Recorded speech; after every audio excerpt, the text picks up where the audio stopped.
In today's video, I am going to teach you how to monitor open trades on Pepperstone. Once you are already logged into your Pepperstone Trader platform, begin by making sure the trade workspace is open on your screen. This is the area where you can manage and follow your active trading activity. If the trade workspace is not currently displayed, open it so you can access your account information and open positions. Next, look toward the bottom section of the platform. There, you will find the Positions tab.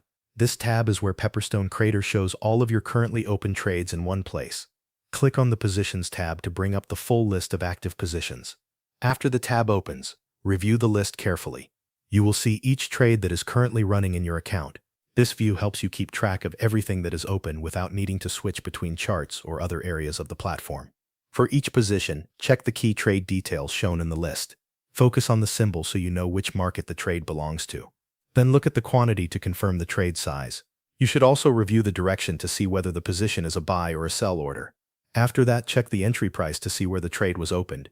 It is also important to review your take profit and stop loss levels. These values help define your planned exit points and your risk management settings. By checking them in the Positions tab, you can quickly confirm that each trade is set up the way you intended. As you continue monitoring your open trades, pay close attention to the net profit or loss column. This section shows how each position is performing in real time. The values update automatically as market prices move, so you can follow gains or losses without refreshing the screen. This allows you to focus on one trade at a time, while still keeping the rest of your positions visible in the same workspace. Make sure the information in the Positions tab remains accurate and that all of your active trades are displayed correctly. This gives you a clear and up-to-date view of your current exposure in the market. Thanks for watching. That covers everything you need to know.